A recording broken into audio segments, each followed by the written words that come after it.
Assalamualaikum warahmatullahi wabarakatuh. Alhamdulillahi rabbil alamin. Wassalatu wassalamu ala asrafil anbiya'i wal mursalin wa ala alihi wa sahbihi ajma'in. Amma ba'du, Bapak dan Ibu kaum muslimin jemaah salat zuhur yang dirahmati Allah. Ketika kita dilahirkan ke alam dunia ini, keluar dari alam rahim ibu, kita jadi bayi yang tidak berdaya.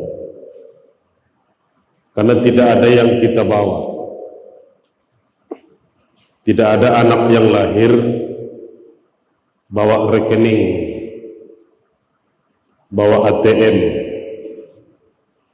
bawa ijazah, bawa sertifikat, atau sesuatu yang akan bisa dipakai untuk bekerja. Cangkul, sekop, tidak ada satupun yang kita bawa. Tapi setelah kita memasuki kehidupan dunia, rezeki kita Allah tambah. Anak yang tak berdaya itu bisa kemudian setelah dewasa punya rumah besar, punya kendaraan mewah, punya tanah, sawah, kebun yang luas, punya pangkat yang tinggi, punya kedudukan di masyarakat.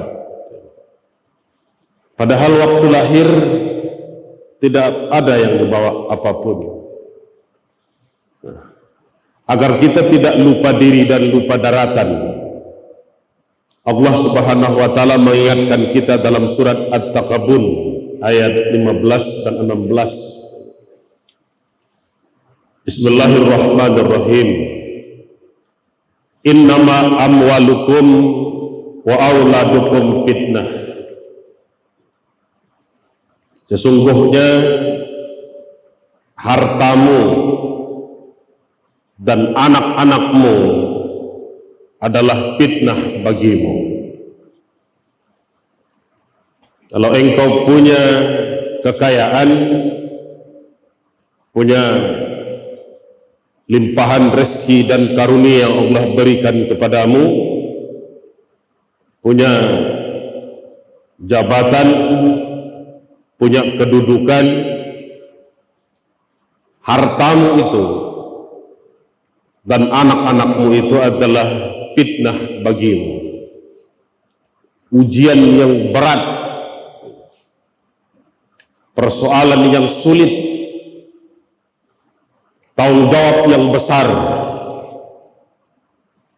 Karena apa yang telah Allah amanahkan pasti akan ada pertanggungjawaban. Wallahu indahu ajrun azim. Oleh karena itu di sisi Tuhanmu lah pahala kebaikan yang akan berlipat ganda. Kalau engkau kejar pangkat yang paling tinggi hanya pensiun. Kalau engkau habiskan waktu untuk mengejar harta paling terakhir kain kapan. Kalau engkau habiskan tenaga dan upaya membuat rumah yang besar, rumah terakhirmu hanya kuburan liang lahat pas ukuran tubuhmu. Wallahu indahu ajrun azim.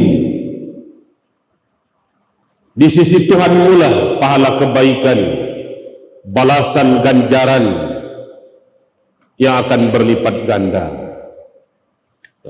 Apa solusi kita kalau hal seperti itu sudah diingatkan? agar kita tidak mudah lupa diri dan mudah lupa daratan, ke bawah tak berakar, ke atas tak berpucuk. Ayat berikutnya menguraikan solusi. Ini yang disebut dengan tafsirul ayat bil ayat. Fattaqullaha mastata'tum. Bertakwalah kamu kepada Allah. Bertakwalah kamu kepada Tuhanmu semampumu, sekuat tenagamu, semaksimal daya dan upayamu. Nah, itu kita memang diminta untuk serius ketika beribadah, jangan asal-asalan, karena kesempatan kita belum tentu diberikan umur yang panjang. Walaupun banyak orang yang dikasih kesempatan umur panjang, belum tentu umur kita panjang. Walaupun banyak orang dikasih tubuh yang sehat, yang kuat, yang berotot, belum tentu kita akan punya tenaga selamanya. Fattaqullaha mastata'tum. Bertakwalah kamu kepada Allah semampumu, semaksimal daya dan upayamu.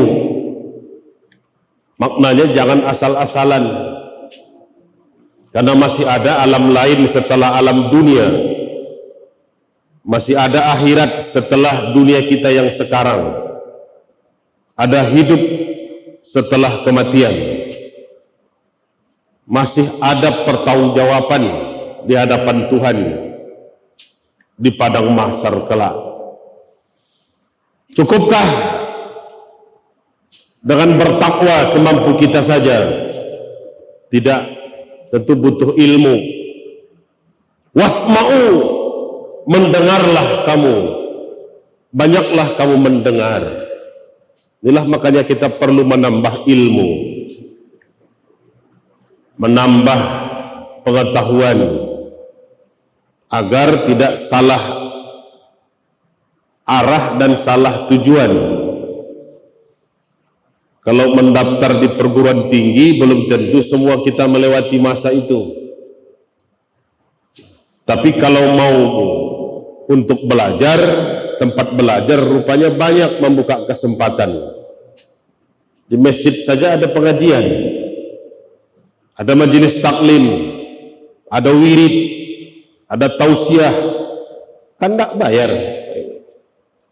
Nggak harus ke UIN, nggak harus ke STAI, nggak harus ke bangku kuliah. Banyak kamu mendengar. Wasma'u wa'ati'u, tapi juga harus kamu taati.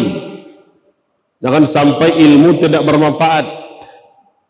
Sudah kamu dengar, kamu juga harus mentaatinya. Nah, inilah ucapan dahulu para sahabat ketika mendapat perintah dari Rasul, sami'na wa ata'na. Kami dengar dan kami patuhi. Kami dengar dan kami laksanakan. Kami sudah dengar, kami akan laksanakan. Kalau mendengar tapi tidak melaksanakan, orang kafir mendengar juga itu. Orang musyrik, orang munafik mendengar juga. Setan mendengar juga. Tidak akan mau melaksanakan. Wa'ati'u, ta'ati atahmu. Bagaimana cara mentaati itu? Nah, ada tambahan kepada kita. Wa'ampiku khairan li ampusikum. Nafkahkanlah hartamu yang terbaik untuk dirimu. Ini momentum yang di depan kita sekarang.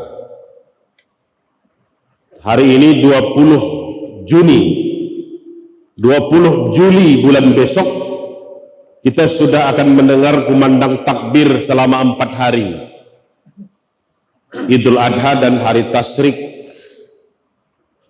Kita diminta untuk beribadah terbaik, menyembelih hewan kurban.